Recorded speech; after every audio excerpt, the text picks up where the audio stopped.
En la presencia de la congresista Maricruz Zeta Chung, aquí nos acompaña en esta oportunidad en este escenario. Muchas gracias por acompañarnos, congresista.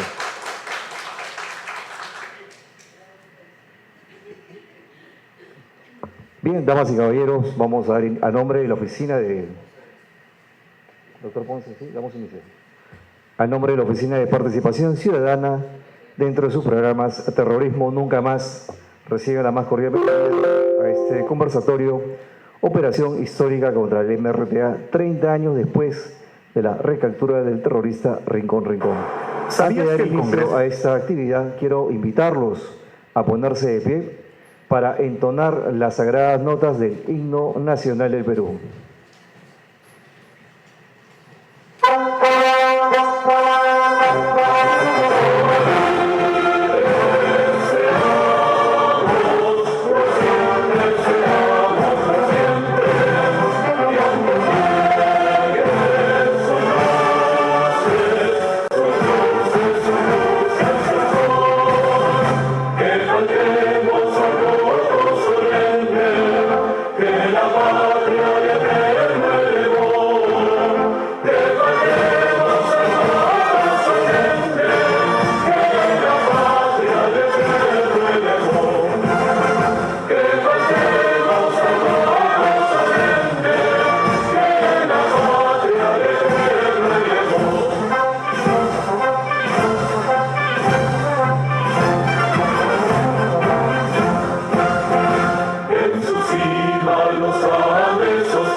¡Viva el Perú!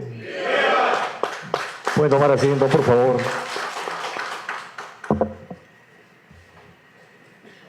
Conversatorio Operación Histórica contra el MRTA, 30 años después de la recaptura del terrorista Rincón Rincón. Vamos a dar inicio a esta actividad con las palabras de saludo a cargo del doctor Wilfredo Ponce de León, jefe del área de Atención Ciudadana.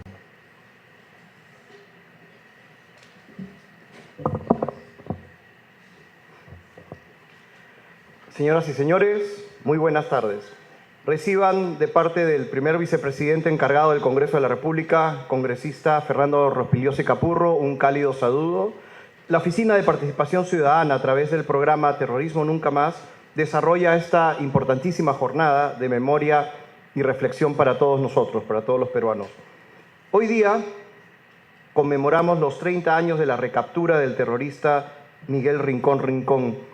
Yo recuerdo que siendo muy joven, me acuerdo de las imágenes de los noticieros, ¿no? Dando cuenta de la captura de este insano terrorista comunista, que felizmente ha muerto en la cárcel el año pasado.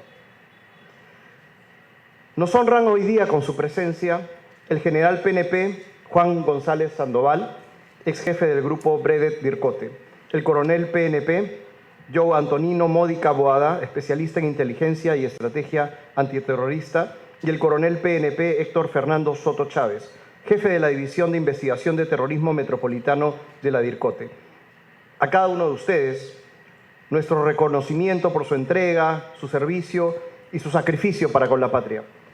A los jóvenes que veo aquí presentes, ustedes, al menos algunos, no vivieron los años del terror, pero sí tienen la responsabilidad de defender la democracia, conocer la verdad, y es esa la mejor garantía para que el Perú no repita los errores que se incurrieron en el pasado. Hoy reafirmamos con firmeza: nunca más terrorismo, nunca más violencia, nunca más odio disfrazado de causas políticas. Gracias.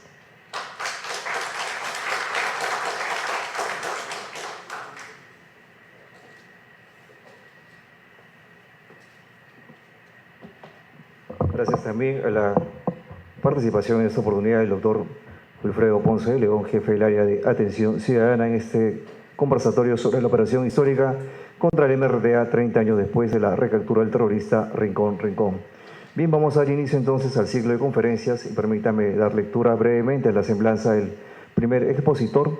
Él es suboficial de la Policía Nacional del Perú, que lideró importantes operaciones de inteligencia entre los años 1986 y 1995, desempeñando un papel clave en la lucha contra Sendero Luminoso y el MRTA.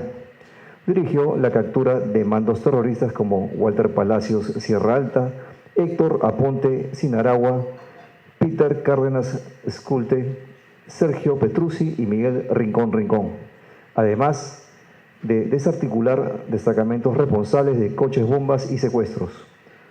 Sus acciones permitieron desactivar atentados, frenar el financiamiento narcoterrorista y frustrar la toma del Congreso. Por su destacado aporte a la pacificación nacional, diversas municipalidades lo reconocieron como hijo predilecto, héroe viviente de la pacificación, y fue distinguido como personaje leyenda del Bicentenario. Damas y caballeros, dejo con ustedes en el uso de la palabra al general de la Policía Nacional del Perú, Juan González Sandoval.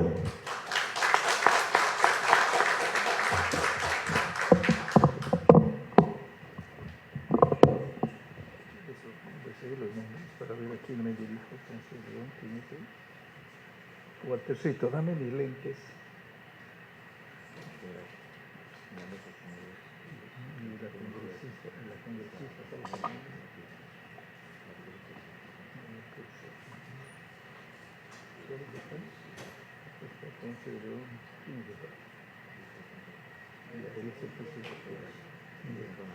Entonces con él comienza, ¿no?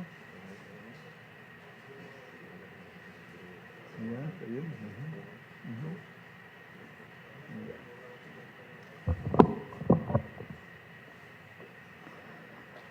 Con la gracia de Dios, permítame, señor presidente, que nos ha convocado a esta reunión, darle gracias porque realmente nos permite también recordar lo que de una u otra forma se ha cumplido en su oportunidad con gran profesionalismo, honestidad, aún arriesgando nuestras propias vidas, pero que sin embargo eso ha quedado ya como una escuela para las futuras generaciones. Entonces, señor jefe del área de la seguridad, de la atención ciudadana, Wilfredo Ponce de León, lo agradecemos por su gesto y agradézcalo también a nuestro presidente del Congreso, a nuestro exministro también del Interior, el doctor Rospigliosi, que realmente estamos acá, los jóvenes que me acompañan de la BREDET, la Brigada Especial de Detectives, y bueno, que hemos venido justamente para compartir lo que vamos a exponer. También me dirijo a nuestra congresista Maricruz Zeta, que está con nosotros, una gran congresista de nuestra región de Piura, y bueno, nos conocemos hace muchos años, porque trabajamos también en Piura y también dejamos un trabajo muy importante allí, donde se capturó también a los que el año 95 volaron el portatropas en Huarmaca, Huancabamba, donde mataron más de 23 policías, ¿no? Así que a donde hemos llegado siempre se hizo algo que se debe recordar. También al señor coronel José Antonio Módica Boada, jefe de la División de Inteligencia y Estrategia contra la Subversión. Un saludo, mi querido hermano. también a nuestro coronel Héctor Fernando Soto Sánchez, jefe de la División de Investigación de Terrorismo Metropolitano, nuestro saludo, y hágale llegar nuestro saludo al señor general, ¿no? Que, bueno, pues en su momento ya estaremos juntos. Bueno, ahora, después de este saludo a nuestras dignas autoridades, representantes de nuestro Congreso de la República, veo que allí estamos hablando qué es lo que queremos recordar. Primeramente, permítanme hacerle una breve historia, no solamente del MRTA, porque como quiera que hemos vivido muy de cerca en la lucha antisubversiva desde el año 1986 al 2000, entonces hay mucho que comentarlos y especialmente para que tengamos que recordar, porque esto es parte de la historia que lo vamos a hablar en resumen. El año 1986, en octubre, el que les habla fue cambiado a trabajar y a fundar el Departamento contra el Terrorismo en el Cusco. ¿Qué pasó en el Cusco? El Cusco ya estaba tomado por Sendero Luminoso. Tenían el toque de queda, como hablan ahora, a las 6 de la tarde, ya nadie caminaba por las calles. El año 85 volaron el tren de turistas, donde murieron más de un centenar, vamos a decir, digamos, de turistas. Y a su vez, también, ¿qué más hicieron estos hombres? También aniquilaban a los policías, e ingresaban a las comisarías, mataban a los policías, se llevaban todas las armas y prendían fuego. Mataron al alcalde de Juliaca. Y es lamentable, justamente el viernes que iniciamos las capturas, nos faltaba el mando regional sur, que era Walter Palacio Serralta, ayacuchano, había estudiado medicina en Tucumán, Argentina, pero fíjense, él fue a la universidad en Ayacucho a buscar trabajo, porque venía recién de terminar su carrera, pero se encontró con Abimael Guzmán, quien lo invitó a integrarse justamente porque él dijo que allí en la Argentina estuvo con los montoneros, como decir acá como los parecidos al MRTA. Y entonces, y allí comenzó su gran historia de este hombre. Pero imagínense todos los actos delincuenciales que ha cometido y haber capturado en ese momento desde el mando regional sur hasta el último combatiente, ha sido un gran trabajo de inteligencia, porque se hizo un seguimiento todo el mes de febrero y en marzo se intervino a todos estos delincuentes autores, donde inclusive cuando llegó el presidente de aquel entonces, el señor Alan García Pérez, se quedó sorprendido de la cantidad de detenidos, de la cantidad de armamentos, porque imagínense la cantidad de armamentos que habían. Y entonces, realmente él se sorprendió, porque en ese momento las fuerzas del orden en Ayacucho salían a combatir a un enemigo que no conocían. Por eso que ahora inclusive vemos los cuestionamientos de que muchos, digamos, murieron porque no conocían al enemigo, dicen. Pero sin embargo, ahí ha estado el accionar permanente de Sendero Luminoso. Y esto todos los peruanos lo conocemos. Y mientras tanto, aquí en Lima ya teníamos también los cochebombas, los apagones y todo lo demás. Entonces pacificamos Cusco, Arequipa, Puno, Bancay, y el señor Alan García, inclusive a todo mi personal y al que habla, nos hizo un reconocimiento. Y a mí me ascendieron inclusive al grado de comandante por acción distinguida y meritoria. Y más una beca a Estados Unidos a estudiar la inteligencia antisubversiva. Y el año 91 ya nos integramos a la Dirección Nacional contra el Terrorismo, dirigiendo la Brigada Especial de Detectives, BREDE, donde acá están muchos de mis colegas que trabajamos juntos. Entonces, ¿qué es lo que sucede? Pusimos en práctica nuestra experiencia, porque resulta que cuando llegamos a nuestra DINCOTE, había en realidad un equipo que hacía su inteligencia pura, pero sin embargo, todavía no había un accionar que para combatir. Y había lo que está pasando. actualmente en la Administración de Justicia o en lo que se está criticando hasta en nuestras unidades policiales, porque los terroristas tenían un brazo económico que era el narcotráfico y dentro de su organización tenían los abogados democráticos. ¿Qué hacían los abogados democráticos? Iban a corromper muchas veces a las autoridades, como estamos viendo, a los jueces fiscales. Entonces no había la observancia de esa verdadera administración de justicia. Y para eso teníamos que trabajar. Y el año 1991, justamente por este gran trabajo de inteligencia, y esto quiero que escuchen, porque estamos olvidando la historia y por eso estoy comentando. ¿Qué pasó? Que desde el Alto Guayaga venía el camarada Héctor Aponte Sinaragua, conocido como Clay, mando militar, del que este había cometido una serie de asesinatos, tanto a militares como policías y al alcalde de Aucayaco. ¿Cómo venía este hombre? Venía en los camiones que traían el aceite de las palmas aceiteras. ¿Quiénes eran los dueños? Los señores Romeros. Venía como copiloto. ¿Qué más hacía este hombre? Venía trayendo el dinero producto del narcotráfico para ser entregado a Abimael Guzmán. Miren este trabajo tan importante que hizo el personal de la Brevet, ese seguimiento. A este hombre, inclusive, lo alojamos hasta un departamento allí por la universidad, por la UNI, y lo seguíamos todos sus movimientos. Y frente al Ministerio de Economía que estaba en Abancay, hasta cambió $100 para tomar su taxi y para irse a la avenida Canto Grande. ¿Qué cosa? ¿Quién vivía en Canto Grande? A dónde iba llevando el maletín. Y esto es para que escuchen: el director general de Presupuesto Público del Ministerio de Economía y Finanzas. A su vez, él era asesor de la Comisión de Presupuesto del Senado de la República. Imagínense, y él el que recibía el dinero del narcotráfico para ser centralizado a Abimael Guzmán.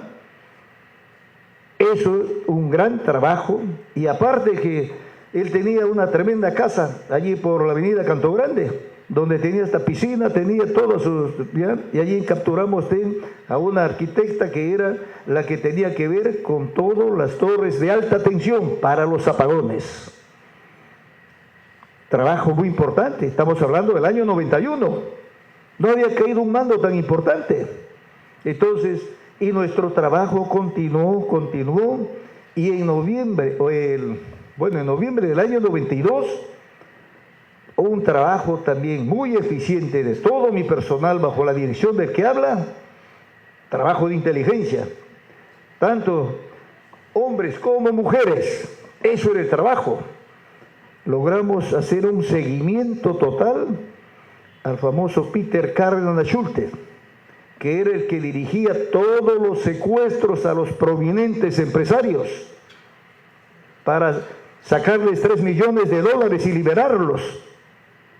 Entonces ya pueden ustedes imaginarse ese gran trabajo, un trabajo tremendo. El año 92 cae Peter Cárdenas a su vez, encontramos que inclusive en sus archivos, encontramos inclusive toda una cantidad de información, que ellos tenían un centro de cómputo inclusive. Miren, el MRTA tenía un centro de cómputo que estaba al costado de la Policía Fiscal en San Isidro. Hemos intervenido y hemos encontrado, no se imaginan, todo lo que necesitábamos nosotros para la inteligencia. Y eso nos permitió continuar trabajando. Y bueno, y cuando hicimos el registro de este hombre en su domicilio, encontramos no solamente esta información que nos sirvió para seguir el trabajo, encontramos una cantidad de armas de guerra. Encontramos, ¿qué más? Porque ¿qué es lo que sucede? Cuando nosotros rompimos la puerta de madera, nos encontramos con una puerta de fierro. ¿Qué hizo el famoso Peter Cárdenas? Me puso el revólver en la cabeza para decir que te mato, porque había una puerta de fierro y no podíamos entrar. Y luego le dijimos cómo, y la fiscal Magda Atto, que lo recordamos, se desmayó inclusive. Entonces yo le entregué mi pistola acá a mi querido amigo Castro, Elegimos, bueno, vas a matarme, pero permítenos, digamos, que te recuerden la historia como criminal, o sea que tú no eres lo que hablas. Dijo, guardó y sacó su llave y abrió la puerta. Ingresamos a la casa. Y luego de eso me pidió que quería que la acompañe al dormitorio porque quería hablar conmigo. Ingresé al dormitorio y sacó un baúl, de esos baulitos bonitos forrados con cuero, donde tenía $237.500. Tenía a su vez, ¿qué más? Una cantidad de alhajas, de joyas. ¿Qué más tenía allí? Tenía un paquete donde estaba todo lo que les adelanté ya, la información que nosotros requeríamos para saber qué cosa era el MRTA. Y me pidió que por favor destruyera ese paquete a cambio que me lleve el baulito con los dólares y con las alhajas. Porque si no, Polay Campos me mata, decía. ¿Me entiende? ¿Qué lo dijimos? Hace un momento me has querido matar, ahora quieres que sea tu cómplice de ratero. El hombre miró, y eso le estoy hablando para que se sepa lo que vale el profesionalismo y la honestidad. Porque nosotros nunca nos hemos vendido ni por $1. Y este trabajo, realmente nuestro comando de institución hizo los reconocimientos, las felicitaciones y todo lo demás. Y así hemos seguido trabajando, pero ya teníamos toda la información qué cosa era el MRTA. Y trabajamos, nosotros no nos sentíamos ni con galones, porque el que les habla nunca estuvo dirigiendo de su escritorio sentado. Yo estaba adelante con mi gente. Por eso que yo, digamos, puedo hablar, porque sé toda la labor que hemos realizado. Yo lo tengo grabado todavía, no me he olvidado. Y luego de esto, el año 93, ¿qué pasó? No obstante que paralelo a eso, también ya intervenimos también, aparte del metropolitano de Sendero Luminoso, también habíamos intervenido, nosotros interveníamos también no solamente al MRTA, también a Sendero Luminoso, ¿ya? Entonces, muy bien, logramos liberar al señor Iraoka Torres, donde estaba comprometido el que hizo el secuestro, el chileno Petrucci Castillo, y toda una oración, porque Petrucci Castillo lo relevó a Peter Cárdenas, que dirigía los secuestros, para cobrar la plata. Y este chileno, inclusive, estudió en Francia, era muy amigo del expresidente Alan García, después de Polay y también de Breña Pantoja, que estudiaron en la Sorbona, en Francia. Y allí inclusive Polay se conoció primeramente con Pilar Nores, que ella era de los montoneros de la Argentina. Era el primer enamorado, Polay. Y después se peleó, Polay con Alan García se pelearon por la mujer, por Nores García. Y entonces, ¿qué sucedió? Miren la historia. Por eso es, porque Polay nace en el movimiento de izquierda revolucionario, que era el APRA. Entonces, ¿qué pasó? Vino pensando ya al Perú, al movimiento revolucionario Tupac Amaru. Esa es la historia, para que vayan recordando. Entonces, y el trabajo se ha continuado en este sentido. Y entonces, el año 93, liberamos Iraoka, capturando a este chileno que se conocieron justamente allí en la Sorbona. Porque Pinochet, que era general, en esa época los gobernantes eran generales en toda Sudamérica. Y entonces también, porque era del MIR chileno, también lo sacaron que vaya a la Sorbona. Y ahí se conocieron, y el chileno me contaba todas estas historias, porque eso es lo más importante. Nosotros actuamos con mucho profesionalismo. No estamos ni golpeando, ni colgando, ni haciendo cosas de temido. Yo hasta los regalaba su Biblia, les hablaba de la palabra de Dios, les hablaba que cambien su vida. Inclusive mis muchachos, digamos, cuando yo me cerraba a interrogar, eran la 1, las 2, las 3 de la mañana, y ellos estaban con sueño, decían, ¿qué hora termina? ¿Qué hora ya comienza a hablar este hombre? Y cuando ya hablaban, venían ya mis coleguitas al preguntado día, y el fiscal también estaba presente. Entonces, miren, esa liberación de Iraoka, que estaba allí en San Borja, en las mal llamadas cárceles del pueblo.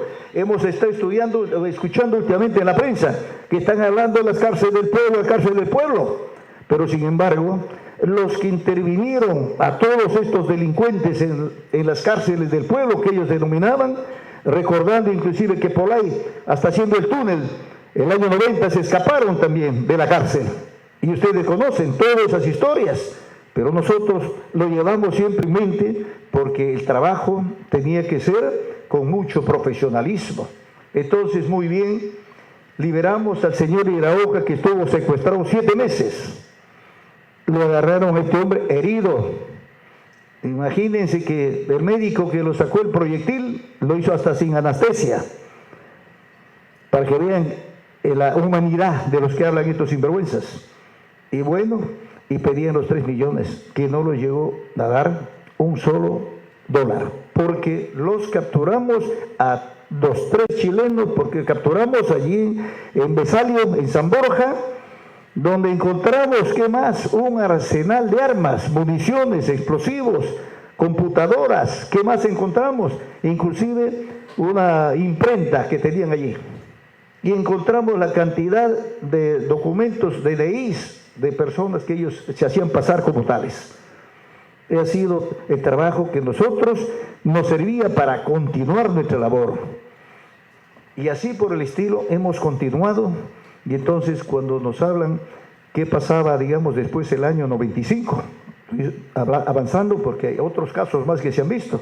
Entonces Fujimori inclusive ascendió o nos ascendió al grado inmediato superior a todo el personal por esa labor cuando liberamos Iraoka.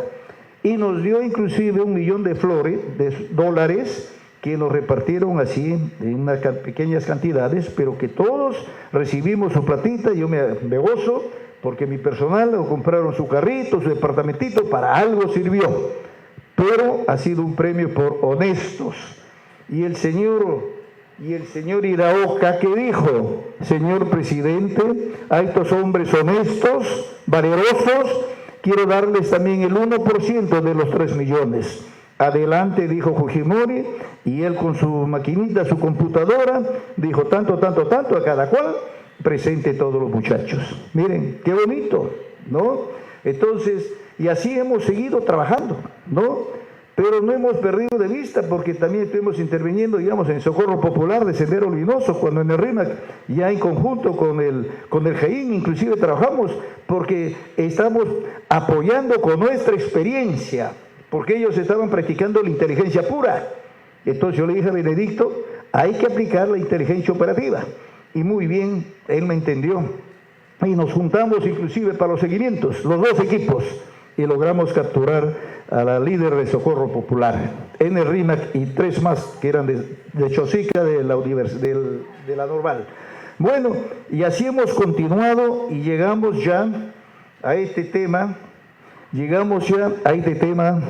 que nos convocan a la reunión del día de hoy. ¿Cómo fue esta gran captura?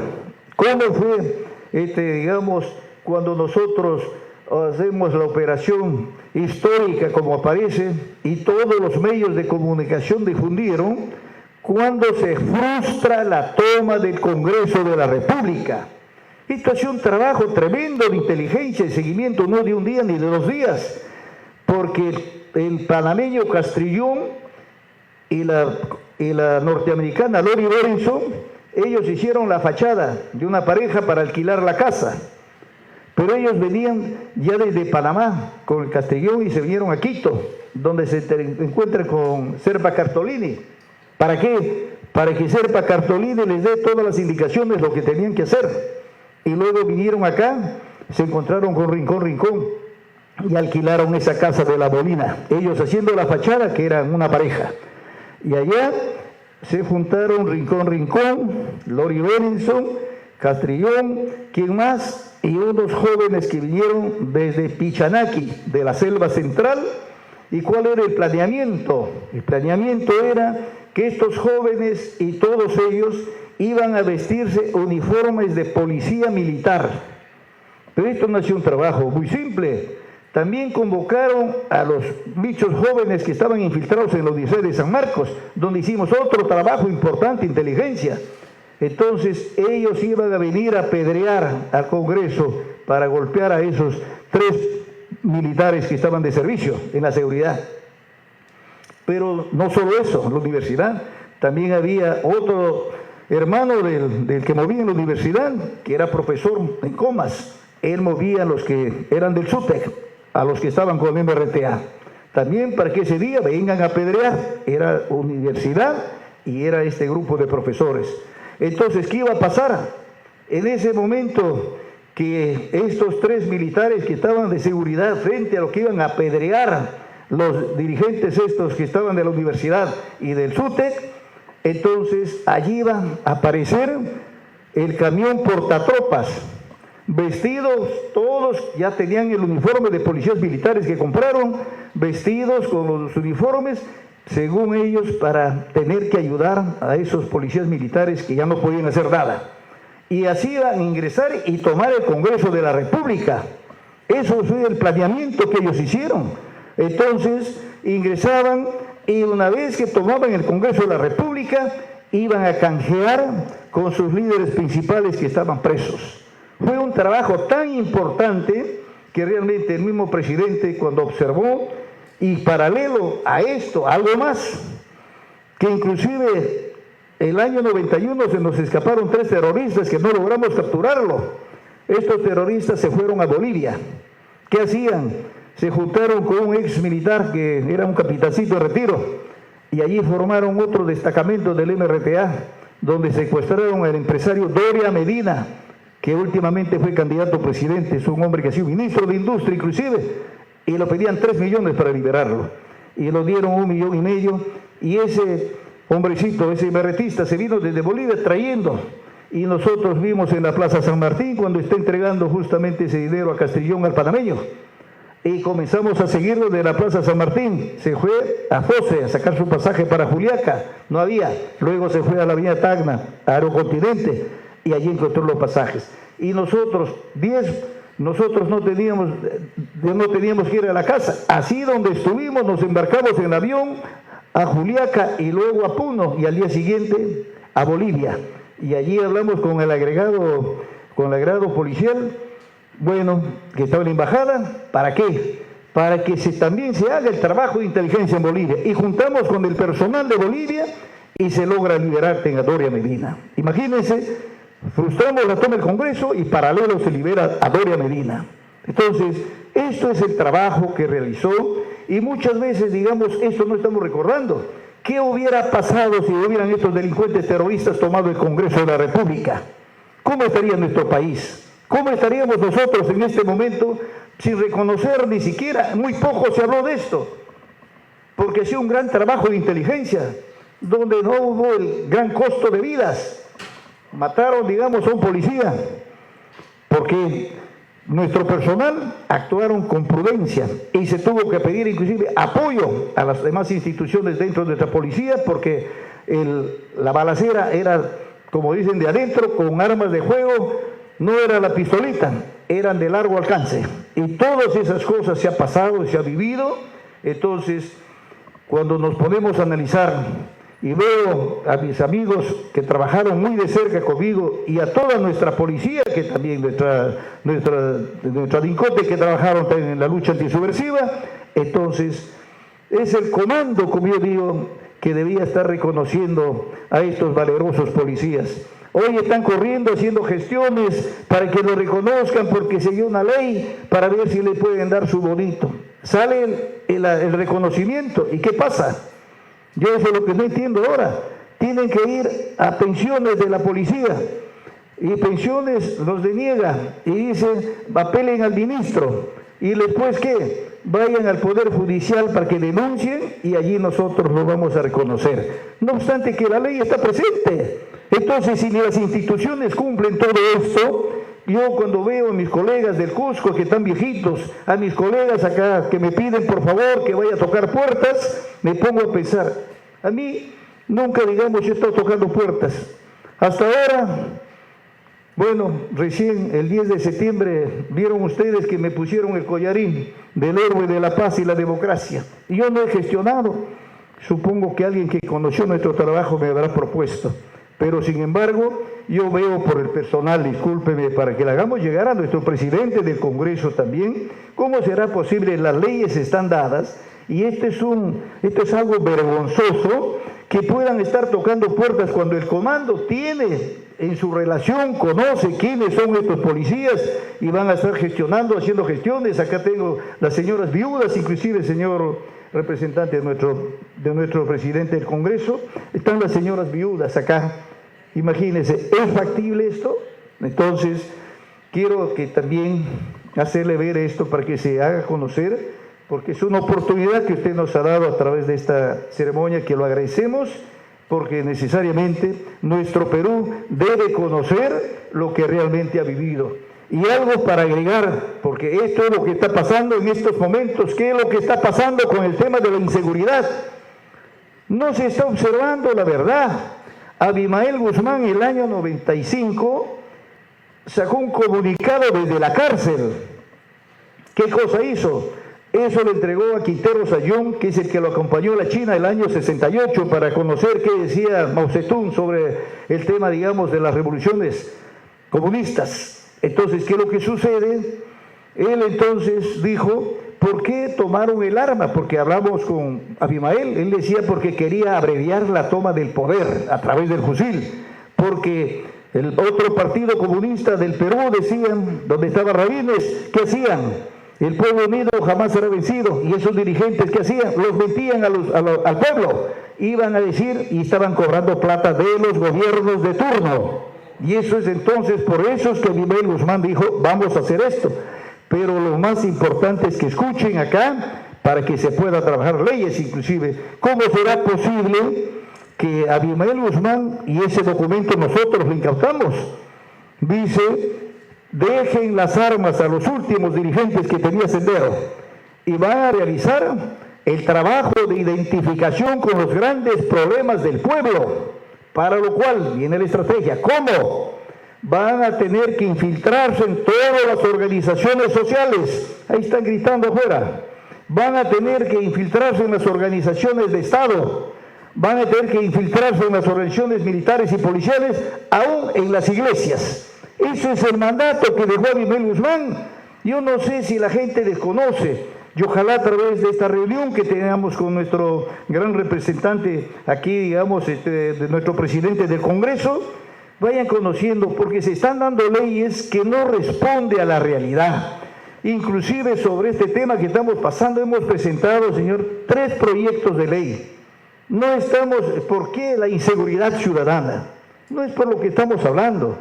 Hemos presentado 3 proyectos de ley para que se reestructure totalmente, de forma integral, el aparato de justicia, que la Fiscalía, que cumplía su función de fiscalizar la correcta administración de justicia, garantizar, dice, ¿no? Ahora, ¿cómo va a estar haciendo investigaciones? Va a estar haciendo lo que está haciendo. Y más aún, y esto es importante, ¿cuánto está costando el Estado? Porque están alquilando inclusive tipo comisarías en los distritos. Y están trayendo abogados que no los nombran, pero están ganando su plata, pero que no tienen ninguna experiencia ni siquiera para la investigación. Entonces, la Fiscalía cumplía una función muy importante cuando cumplía lo que decía la ley de aquel entonces, garantizar la correcta aplicación de la justicia. Y el juez aperturaba instrucción y en 15 días estaba sentenciando. Los detenidos nosotros los pasamos al sótano del Palacio de Justicia. Entonces, esto es oportuno también. Ojalá la prensa que están acá presentes hagan conocer y no estemos ya mintiendo, porque ahí estamos hablando de lo que dijo Abimael Guzmán. Eso es lo que se está dando. ¿Y qué más estamos viendo? Que la Fiscalía tiene que volver a su función, se tiene que modificar ese Código de Procedimientos Penales que es garantista para el delincuente, se tiene que modificar la ley orgánica del Poder Judicial, del Ministerio del Interior y de la Policía. La Policía en este momento, con la unificación que se dio el año 99 a través del señor Alan García, hemos perdido la identidad. El PIB investigaba, era el responsable de investigación criminal, el Guardia Civil era el que se encargaba de la prevención. Y entonces encontrabas al policía caminando y en todo momento garantizando esa prevención. Y nuestra republicana, ¿qué hacía? Viendo el tema fronterizo, allí veo al presidente, veo al comando que están yendo a Tacna, que están yendo a esto. Pero antes cumplíamos esta función para que no pase el narcotráfico, para que no pase el contrabando, no pase todas estas cosas, cumplía nuestra Guardia Republicana. Y ahora inclusive en los penales Teníamos también, ahora estamos viendo que están yendo a los penales y hasta quieren cambiar el nombre, cuando ni siquiera tienen un verdadero diagnóstico de lo que está sucediendo. Y nosotros hablamos con experiencia, y para que no digan que solamente hable policía. Cuando éramos tenientes del 75 al 80 estudiamos el derecho en la Villarreal. Trabajé en inteligencia tributaria del 75 al 80 y tuve que estudiar, soy contador mercantil también. Cerré el banco de comercio de Lucho Bertelo porque estaba sacando los fondos, lo que pasa en este momento en los bancos. Ustedes hacen un préstamo, recién suben los intereses. Mientras usted ahorre, su plata no gana.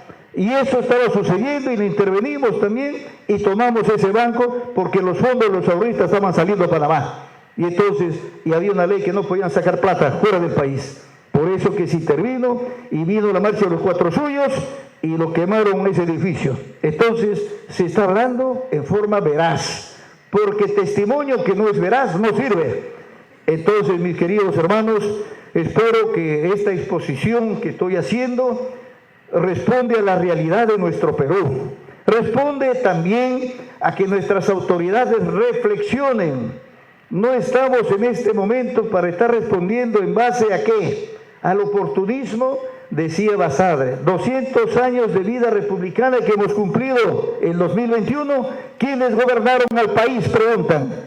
Una clase podrida, mediocre, oportunista. Pero una pregunta que no hay que olvidar. ¿Y dónde estuvieron los incendiarios? Allí pues caminando, el pueblo unido jamás será vencido, pero de la mano con los gobiernos de turno y mintiendo al pueblo.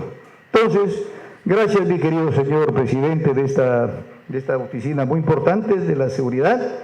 Espero, digamos, que no los haya cansado, porque esto hay para seguir hablando y, digamos, creo no nos cansaríamos, porque esto es tremendo, pero estamos dando también lo que es necesario hacer. Estamos haciendo ¿qué? Un diagnóstico real.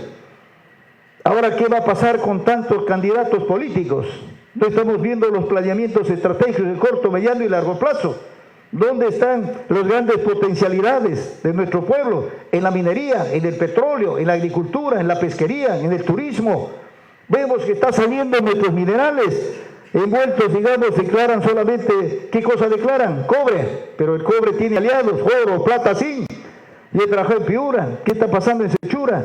Nos están llevando también los fosfatos de Bayóvar, que nosotros necesitamos para la agricultura, todos esos abonos. ¿Y quién ha dicho algo? Nadie.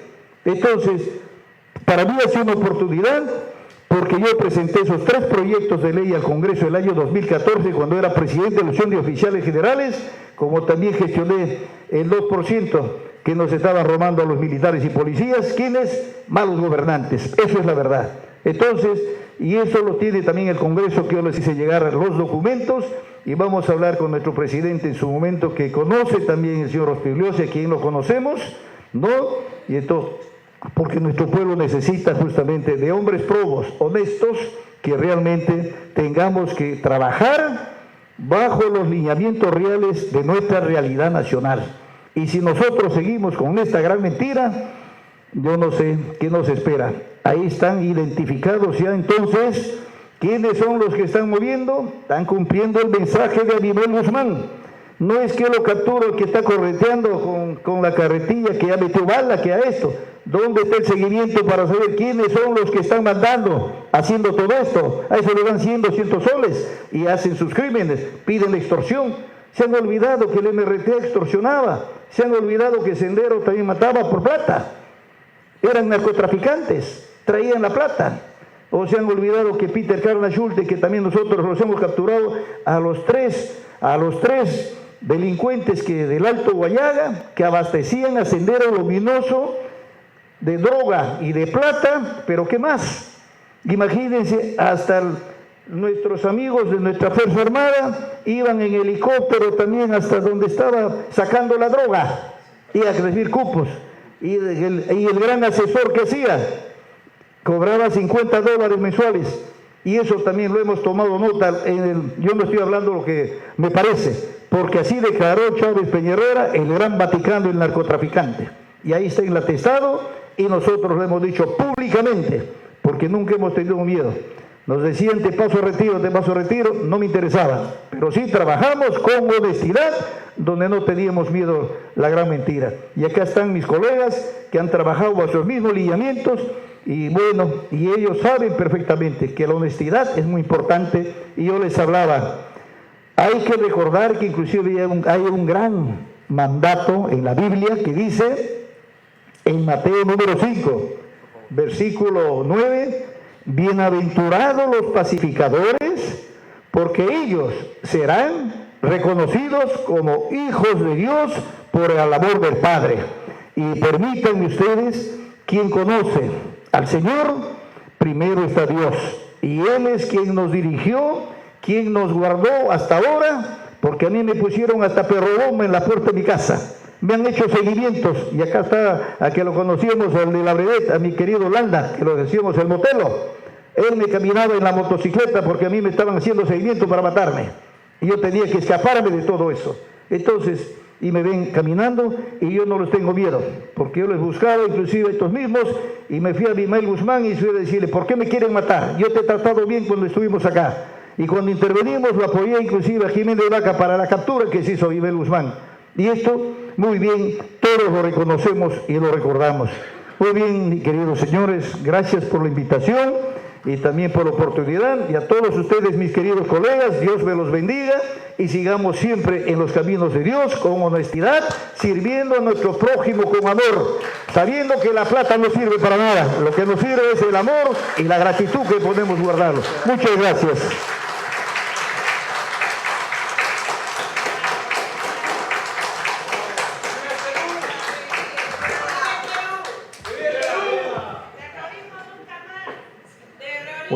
Muchas gracias también.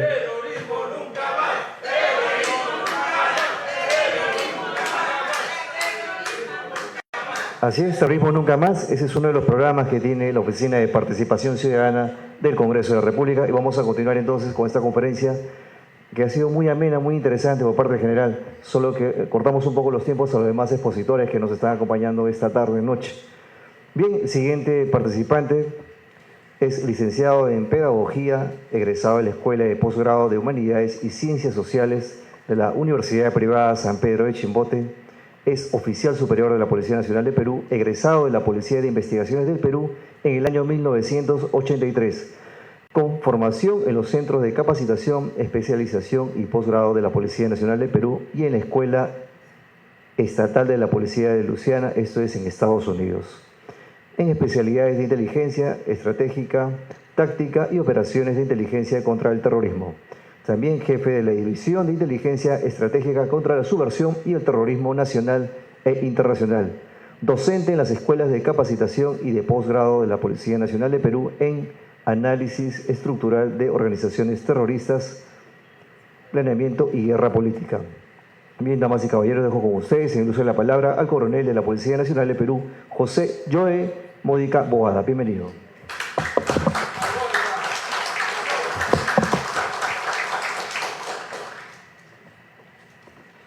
Bien, buenas noches. Es un honor estar acá con la anuencia del señor Ponce de León, de los miembros de la mesa y de todos ustedes. Vamos a tratar de ser breves, pero sin duda la presencia de los jóvenes estudiantes nos obliga a hacer algunas menciones de carácter académico. Entonces, ¿puedes pasarla, por favor? Bien.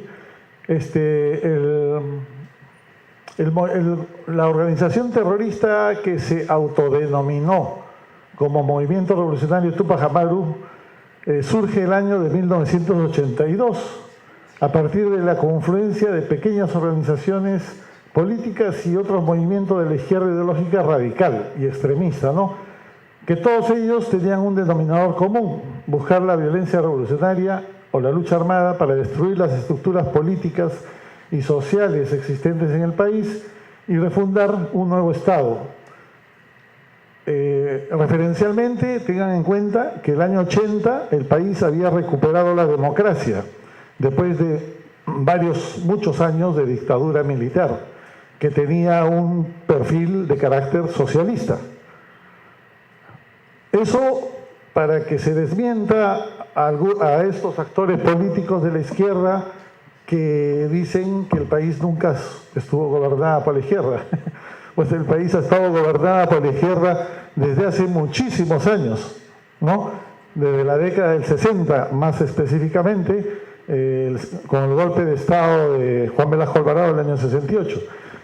Bien, como base ideológica, sin duda, tenían el marxismo-leninismo, y el objetivo era dirigir la guerra revolucionaria mediante la vía armada para derrocar al gobierno legítimo que se venía en las elecciones del 80 y establecer un poder popular para refundar un nuevo Estado y conducir a la construcción del socialismo. La guerra revolucionaria, para los jóvenes estudiantes sobre todo, es un concepto doctrinario que emitió Marx en el siglo XIX, que es el marco general que permite todo. En la guerra revolucionaria se permite todo. La guerra revolucionaria es la que engendra la subversión, y la subversión tiene como instrumento el terrorismo y todas las modalidades y formas que pueden existir. Dentro de ellas, las que ha hablado nuestro estimado general, ¿no? Los secuestros, los asesinatos, etcétera, etcétera. La siguiente. Bien, entonces surge este movimiento basado en una organización de extrema izquierda que era una facción precisamente de aquel gobierno militar, que se llamaba el Partido Socialista Revolucionario Marxista-Leninista, ¿no? Y en una confluencia inicial con el MIR, el militante, forman el MRTA, ¿no?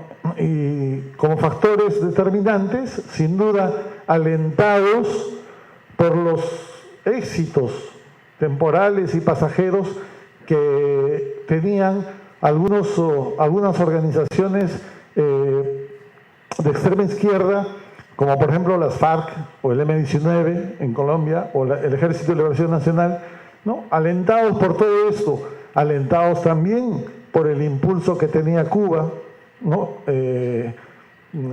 Con el apoyo del bloque socialista hasta la caída del muro de Berlín en el año 89, y también porque muchos actores políticos de aquel régimen dictatorial del gobierno, de la Junta Militar de Gobierno de Juan Velasco y luego de Morales Bermúdez, se habían reciclado en los MIRES. Miren, de tal manera que era como un arbolito de Navidad.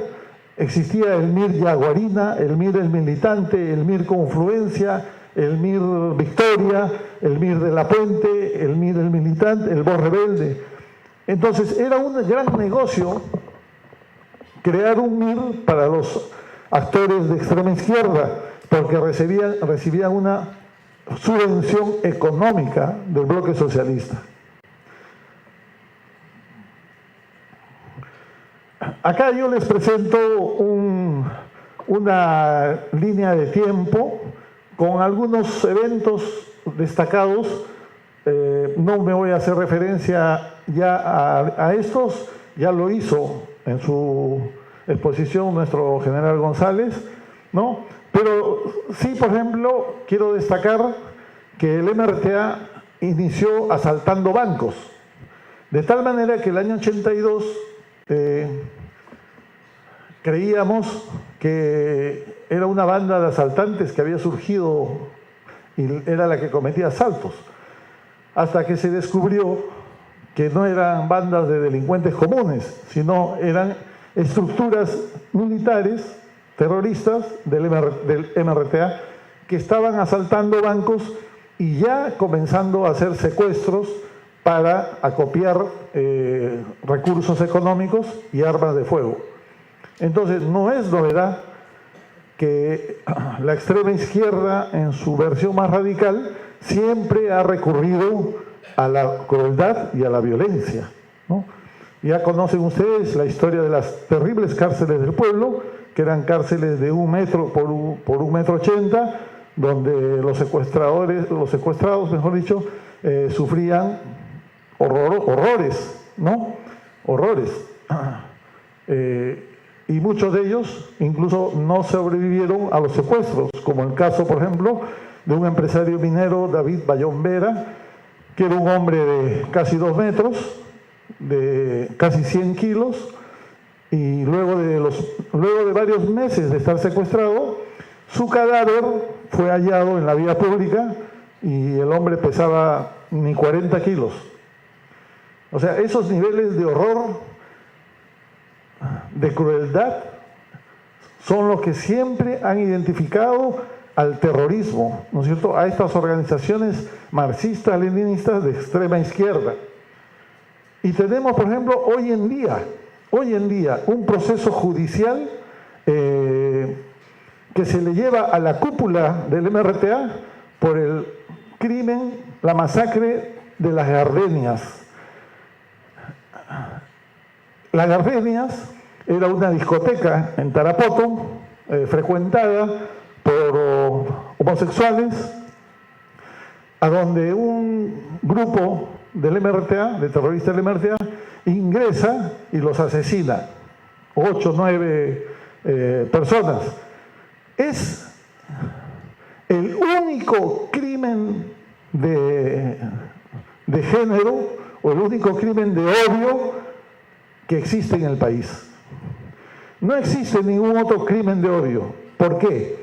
Porque este grupo terrorista del MRTA masacró y asesinó cruelmente a estas personas por su condición de ser homosexuales, nada más. Algo que avergüenza terriblemente a esta izquierda de extremista que se autocalifica democrática y pacífica, ¿no? Y que obviamente durante muchos años ha ocultado. Hoy en día existe un proceso judicial en curso y hay un pedido de detención preventiva contra esta cúpula, con un poco a destiempo, porque la mayoría de ellos ya ha huido del país, ¿no? Nos referimos, por ejemplo, a Cárdenas Chul, que fue liberado hace unos años, a María Lucero Cumpa Miranda, que también ha sido liberada, y todos ellos se encuentran refugiados en Suecia. El único que está preso es Polay, y que pretende salir en libertad en enero próximo, ¿no? Entonces, solamente para un ejemplo. Bien, la forma de financiamiento que siempre ha tenido esta organización terrorista MRTA han sido los secuestros y las extorsiones, ¿no? Los impuestos a través de cupos, o sea, el eufemismo para denominar las extorsiones eran impuestos de guerra, ¿no? Que eran una especie de chequecitos con los montos entre 50.000, 100.000 o 200.000 o más dólares, que eran entregados a los empresarios con un plazo perentorio para que paguen, salvo, y si no pagaban eran asesinados o sus bienes destruidos. También los asaltos y robos a entidades bancarias o financieras, el tráfico de armas y una cuota de apoyo internacional, y su relación, sin duda, siempre ligados al tráfico de drogas. Bien, acá viene la parte importante. Nosotros decimos terrorismo nunca más. Pero para mantenernos en esa línea y ser conscientes, el año 2010, el MRTA dejó de existir como movimiento, porque nunca fue un partido, fue un movimiento que aglutinó grupos y colectivos de extrema izquierda. Y un grupo de excarcelados, cabecillas ellos, hizo un pronunciamiento que se llama el pronunciamiento del Hotel Bolívar, en la cual ellos piden perdón, se arrepienten y piden participar en la vida política. Pero ojo, ese era un doble discurso. Recuerden ustedes que la guerra revolucionaria, que es el marco doctrinario donde ellos siempre se han desenvuelto, ¿no?, permite todo. Y uno de los elementos fundamentales es el engaño al enemigo.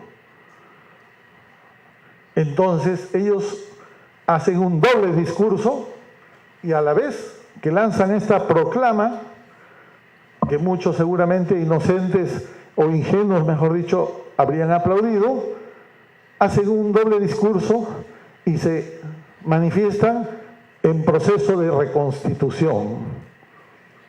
Y eso es lo que vienen haciendo desde esa fecha.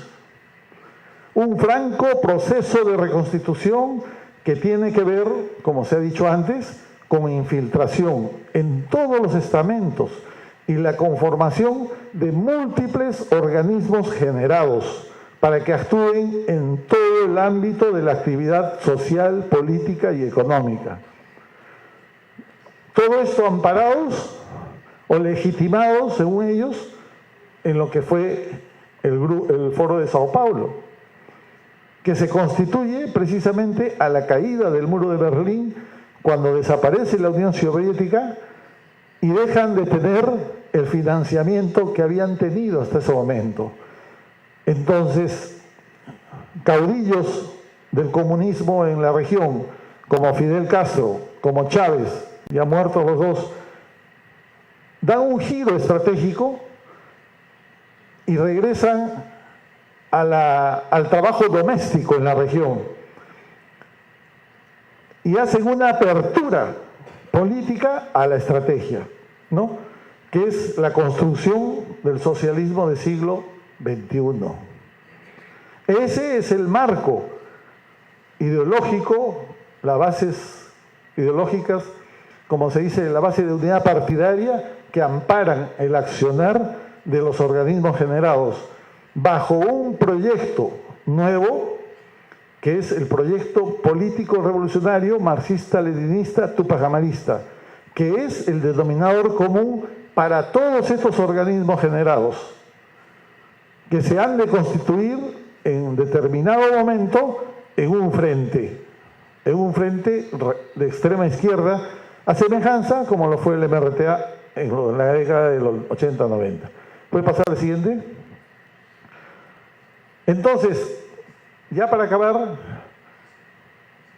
acá cuando se constituyen, se multiplican estos organismos generados, se hace una apertura de carácter estratégica y se incorporan bajo nuevas corrientes ideológicas como las ideas de Antonio Gramsci, que escribe Los cuadernos de la cárcel, donde él, a modo neomarxista, señala de que la revolución ya no tiene que ser molar, o sea, ya no debe de ser molar, es decir, la existencia de esas grandes organizaciones terroristas, ¿no es cierto?, no van a surgir, no van a tener fruto, sino la multiplicación de un sinnúmero de organizaciones como instrumentos sociales de confrontación.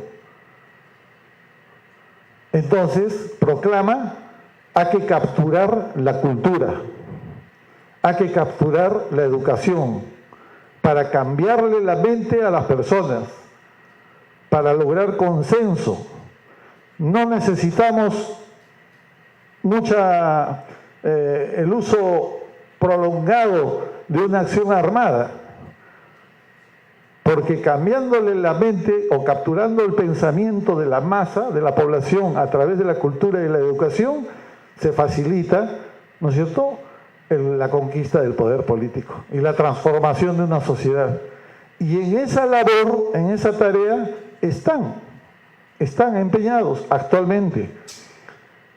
Entonces surge que ellos se empoderan de tres elementos fundamentales, que es los derechos humanos, ¿no es cierto?, con el cual ellos se victimizan y acosan y persiguen a las fuerzas del orden, ¿no?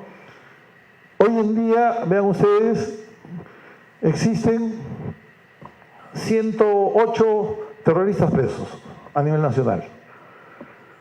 108. Y en los próximos meses no llegarán a 60.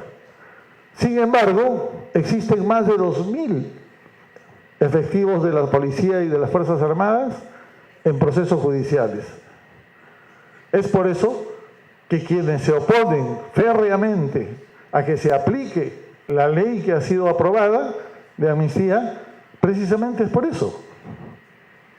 Porque ellos saben, ellos conocen muy bien tienen esta data, manejan bien esta data. El otro discurso que ellos tienen como un elemento de valor es la democracia directa, que es un eufemismo para llamarle así al socialismo. Es habitual que ellos además generen un lenguaje inclusivo, como dicen, ¿no? Un lenguaje que no es casual, no es espontáneo, es un lenguaje planificado, planeado, pensado, para esconder la verdadera naturaleza de sus acciones. Por eso que ellos le llaman lenguaje inclusivo. ¿No? Tan es así que lo han logrado en buena parte. Vean ustedes, hoy en día escuchamos a algunos actores políticos que no hablan de terrorismo, hablan de conflicto armado interno, ¿no es cierto? Ese es un eufemismo creado por ellos, ¿no? Y la pretensión de ellos de constituirse como luchadores sociales. Las generaciones de jóvenes como los alumnos que hoy día vemos acá, que no frisan más de 22 o 23 años, seguramente han crecido con ese relato, y muchos de ellos que ignoran la verdad y la historia han de creerlo. Entonces, en verdad, particularmente yo felicito este tipo de eventos que permite, aunque sea una pequeña masa poblacional, podamos transmitirle la perversidad natural, inherente, con la que tienen que actuar las organizaciones de extrema izquierda. ¿Puedes retroceder la anterior, por favor? Bien, solamente para decirles de que en esta labor tan inteligente en la que actúan intelectuales de la izquierda extremista, logran captar una serie de colectivos, cada uno con su diversidad de problemas, muchos de estos legítimos y algunos ilegítimos, ¿no? Como por ejemplo, es lo que se plasma en los disturbios. En los disturbios vamos a ver nosotros una variedad de banderas. Vemos banderas de un grupo LGTB, ¿no es cierto?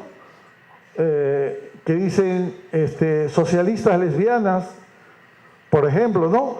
En estos disturbios conducidos por organizaciones de extrema izquierda, ¿no? O con logos increíblemente del Che Guevara, que solamente la ignorancia de la que buena parte somos responsables porque no hemos informado, nunca les hemos dicho que el eslogan del Che Guevara en la Revolución Cubana era que la revolución no necesita de peluqueros, y que el Che Guevara era un psicópata que odiaba a los homosexuales, autor de más de 3.000 muertes en los crímenes de la cabaña. Hay información a la que sí podemos acceder ahora porque se ha logrado desclasificar. Y ustedes pueden ver un documental que se llama Los crímenes de la cabaña. Véanlo. Van a escuchar ustedes el testimonio de cientos de cubanos que por su diversa condición fueron torturados, encarcelados, y muchos de ellos padres o hijos o viudas de gente que fue asesinada por su condición. Entonces, es increíble ver una marcha de LGTBIQ con polos con el logo del Che Guevara. O sea, ¿cómo es que han logrado ellos captar este discurso? ¿No? No solamente esto, van a ver ustedes en estos disturbios una serie de organismos generados, todos ellos con un motivo, algunos legítimos, otros ilegítimos, pero tienen un denominador común. les generan la esperanza de resolver sus problemas. O sea, una absoluta demagogia y una farsa, ¿no? Pero la trabajan con mucha inteligencia, hoy en día con mucho apoyo en redes sociales, ¿no? Que es la que satura de información y es a la que acceden mayormente los jóvenes. Los jóvenes no leen periódicos, o sea, lo que ven en redes sociales. Y el Estado debería de trabajar con mucha más dinámica en ese ámbito y esgrimir una estrategia de lucha contrahegemónica. O sea, no es casualidad que el gobierno anterior, de carácter socialista, capturó inmediatamente lo que era educación y cultura, ¿no? Entonces, había un programa en el Ministerio de Cultura que financiaba obras que generaban, destacaban la lucha de clases o el odio, ¿no? Y qué terrible que era financiada por el propio Estado. Es decir, era como que el Estado le vendía la soga a su verdugo. ¿Puede pasar al siguiente?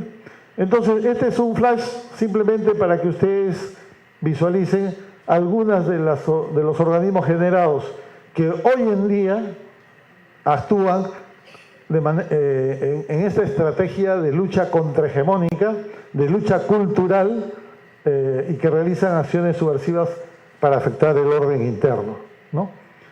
Son algunas, digamos, las más dinámicas, pero no son todas. Hay muchísimas.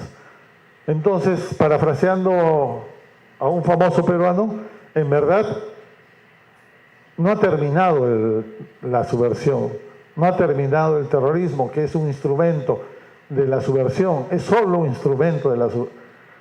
O sea, hay mucho que hacer, solamente se han ganado algunas batallas. Entonces, hay que ser conscientes de ello y orientar, ¿no es cierto?, el marco legal a facilitar esta lucha. Gracias.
Bueno, muy buenas noches.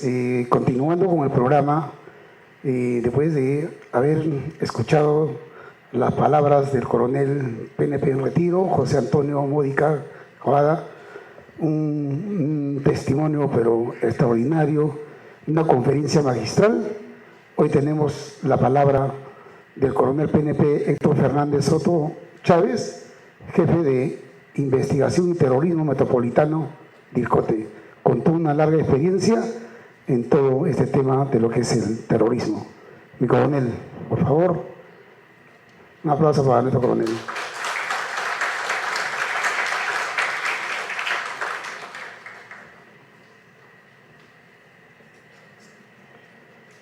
Buenas noches, señora congresista Cruz María Zetachunga,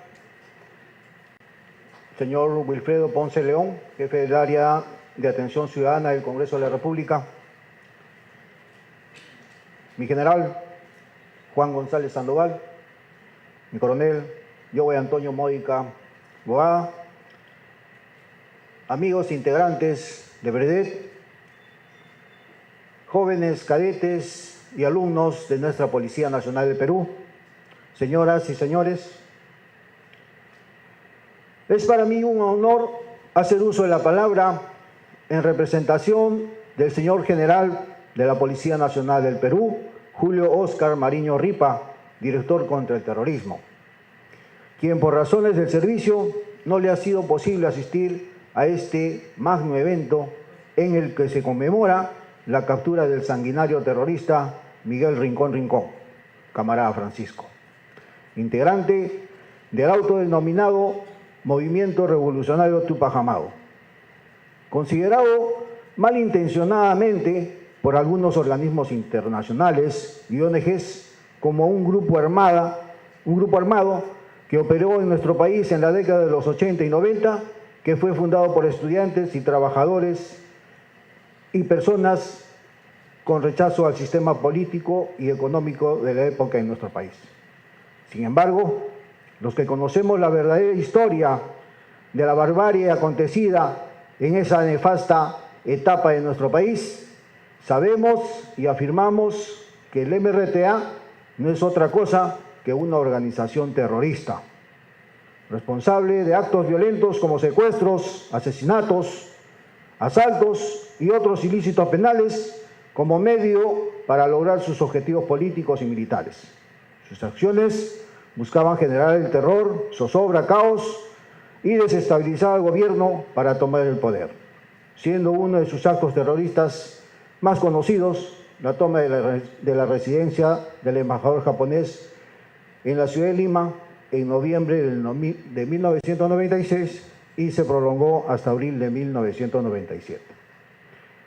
Rincón Rincón fue uno de los más altos dirigentes de la organización, junto a Luis Néstor Fortunato Serpa Cartolini, camarada de Evaristo, quien se quedó a cargo del MRTA luego de la captura de su cabecilla, el terrorista Víctor Polay Campos, el 9 de junio de 1992 en el distrito de San Borja.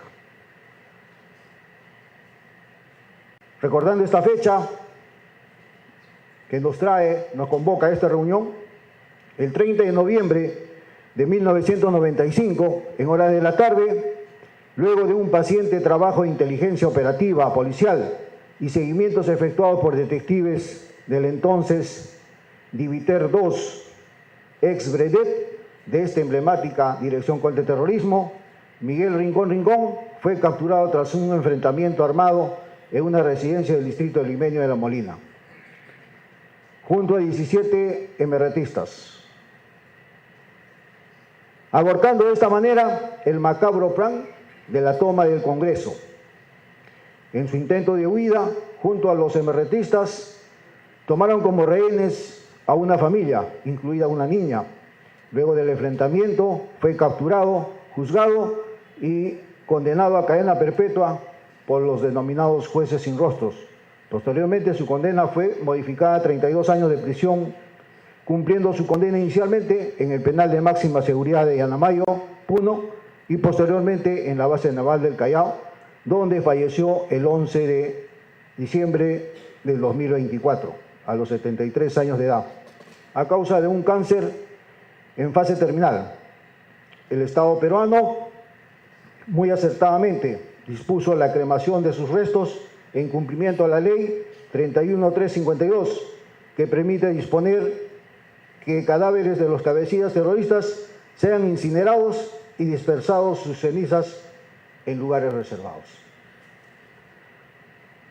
Haciendo un poco de memoria de lo que acontecía en esa época, podemos mencionar que debido a los problemas organizativos de la organización terrorista Tupac Amaru, se sumó la detención de algunos de sus dirigentes principales, integrantes del Comité Ejecutivo Nacional y el Comité Central, lo cual debilitó enormemente la conducción de esta organización terrorista. Así, el 9 de abril de 1992, Peter Cárdenas Chul fue capturado por la Brigada Especial de Detectives. 2 meses después, el 9 de junio de 1992, ocurría lo mismo con Víctor Polay Campos, quien fue recapturado por agentes de Aricote en el distrito de San Borja.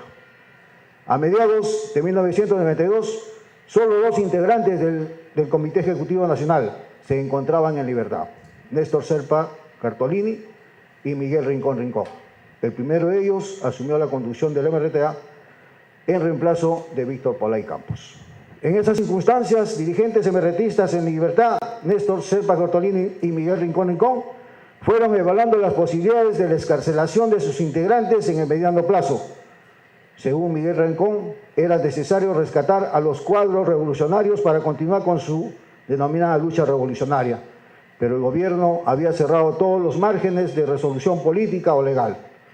Aquella posibilidad solo se podía efectuar a partir de una posición de fuerza, es decir, la dirigencia del MRTA consideraba que solo a partir de una acción militar de gran impacto se crearían condiciones para una negociación favorable con el gobierno, tendiente a la liberación de sus militantes presos. Miguel Rincón, dentro de los objetivos probables para dicha acción, se había considerado la toma del Congreso de la República y el consiguiente secuestro de congresistas. El objetivo era capturar prisioneros y canjearlos prisionero por prisionero. En medio de los preparativos, el 30 de noviembre de 1995 fueron ubicados por agentes de la DICOTE y montaron un operativo para su captura. Ese día, en horas de la noche, la policía se enfrentó a los subversivos en su base operativa, logrando capturar a Miguel Rincón y 17 MRTistas. Horas antes habían sido detenidos el ciudadano panameño Pacífico Castrillón y la ciudadana norteamericana Lori Berenice Mejía, quienes habían alquilado la vivienda en La Molina como una base MRTista.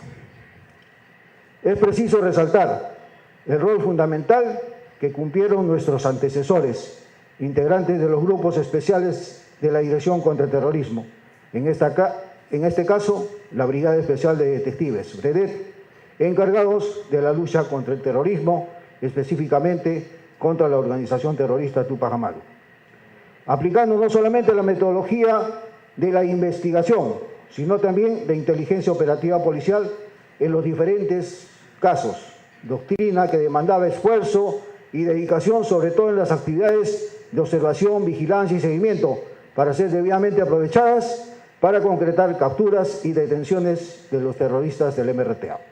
Actividades en las cuales no importaba ni el horario, ni la alimentación, ni la familia, ni el exiguo apoyo logístico con el que se contaba en esos momentos.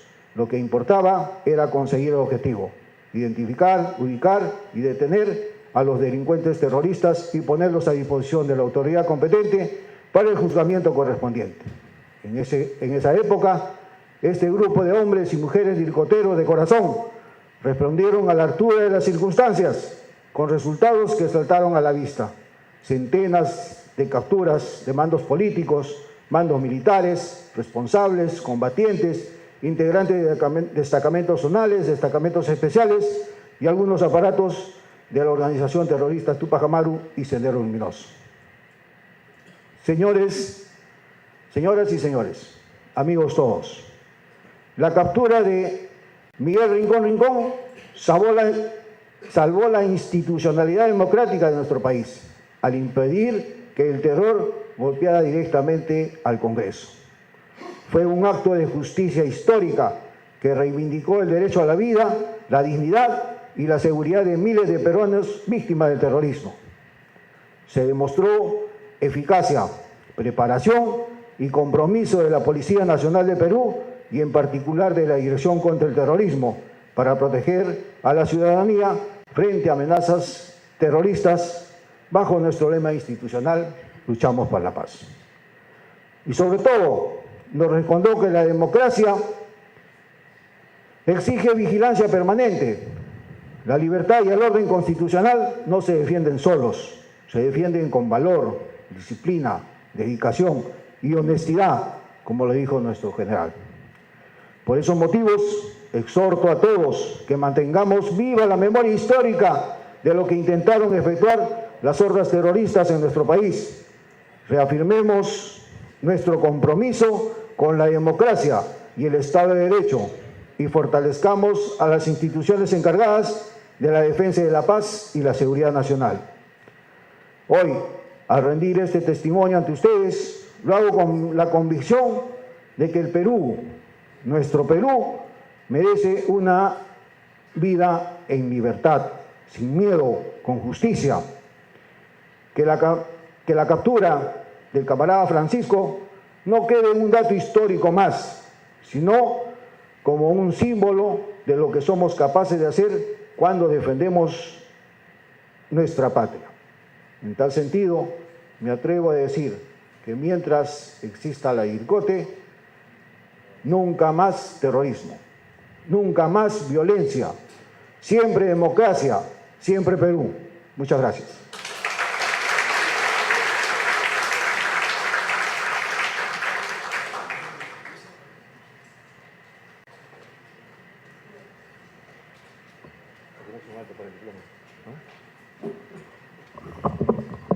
Bien, agradecemos la participación en esta oportunidad del coronel de la Policía Nacional de Perú, Héctor Soto Chávez, jefe de la División de Investigación del Terrorismo Metropolitano de la DIRCOTE, en este conversatorio sobre operación histórica contra el MRTA 30 años después de la recaptura del terrorista Rincón Rincón.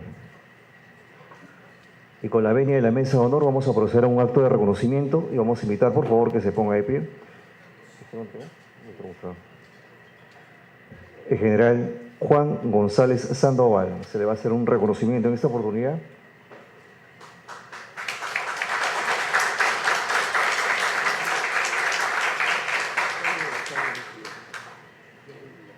Ya. Diploma de honor al general de la Policía Nacional de Perú, González Sandoval Juan, por su valioso ejemplar y decidida participación en la lucha contra el terrorismo y demostrando profesionalismo, valor, disciplina y compromiso en el cumplimiento de sus funciones dentro del grupo de élite de la Brigada Especial de Detectives. Firma Fernando Rospigliosi Capurro, primer vicepresidente del Congreso, encargado de la presidencia del Congreso de la República.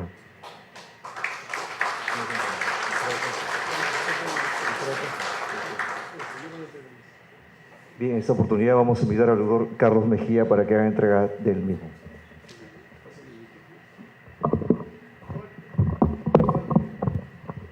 Bueno, para mí es un honor, en nombre del primer vicepresidente del Congreso, presidente encargado del Congreso de la República, hacer la entrega del diploma de honor al general PNP en retiro, José González Sandoval Juan Inmer, con toda una trayectoria, conocido como el Chacal. Nos ha hecho una conferencia magistral, porque él ha pertenecido al grupo de élite especial de detectives. Mi general, quiero agradecerle en nombre del programa Terrorismo Nunca Más, que estamos difundiendo este programa en todo el Perú. Estamos visitando colegios, escuelas policiales, escuelas militares, la escuela de cadetes del Ejército, de la Marina y de la Policía Nacional. Estamos difundiendo lo que es el terrorismo. Y usted ha dicho, el terrorismo todavía no ha acabado. Mi general, es un honor hacerle la entrega de este diploma.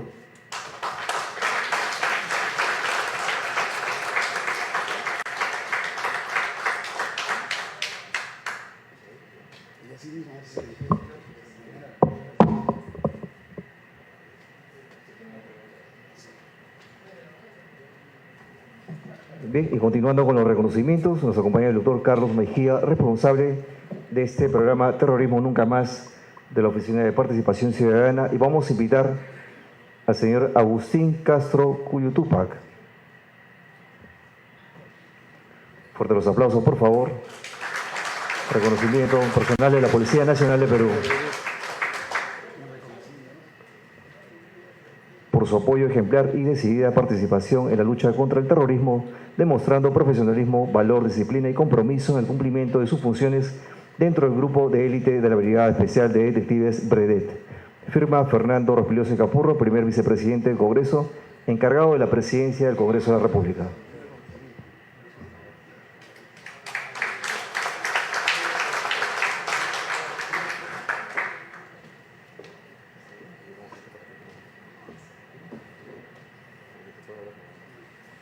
Bien, y el siguiente reconocimiento es para el suboficial de la Policía Nacional de Perú, Alejandro Minaya Galvez. Don Alejandro, ¿está presente? Sí. Fuerte los aplausos entonces, por favor, en esta oportunidad. Al suboficial superior de la Policía Nacional de Perú, Minaya Galvez Alejandro.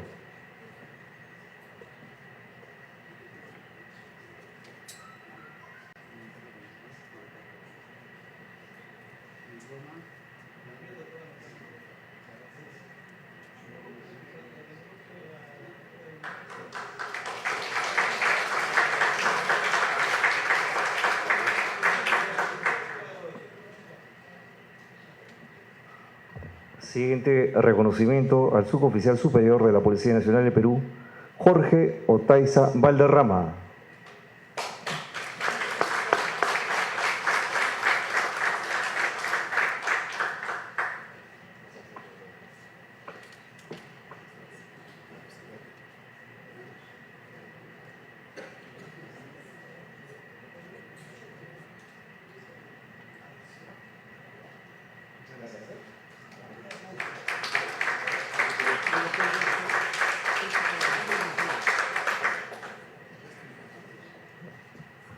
Bien, y para este siguiente diploma de honor vamos a invitar al doctor Wilfredo Ponce de León, quien nos acompaña para hacer la entrega correspondiente al suboficial superior de la Policía Nacional de Perú, Ricardo Landa Pérez.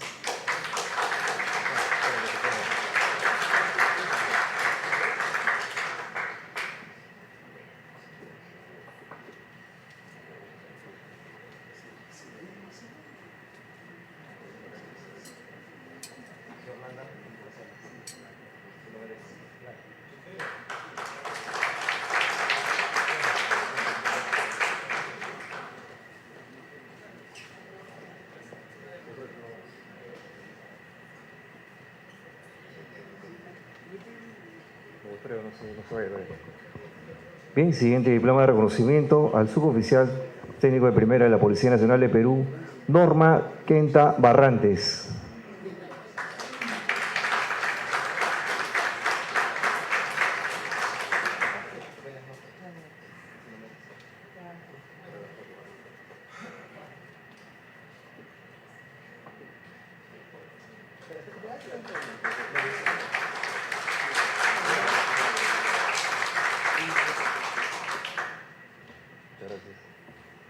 Bien, muchas gracias por esta entrega de reconocimientos y vamos llegando a la parte final de este conversatorio sobre la operación histórica contra el MRTA 30 años después de la recaptura del terrorista Rincón Rincón.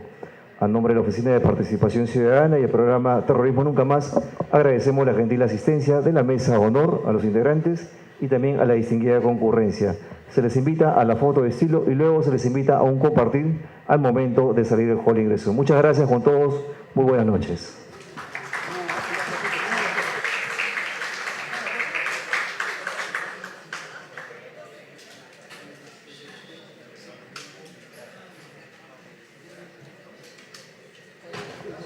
Una primera foto, por favor, pido su máxima atención, una primera foto a la mesa de honor y luego los invitados de la mesa de honor se van a dirigir a la parte baja. Todos nos ponemos de pie y la siguiente foto sería esa, así es.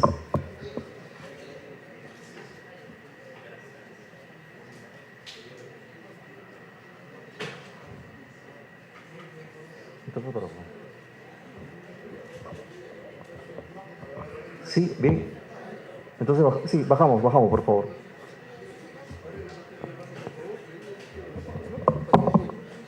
A ver, un momentito, mire, todos los hermanos del BREDET, todos los que participaron, ahí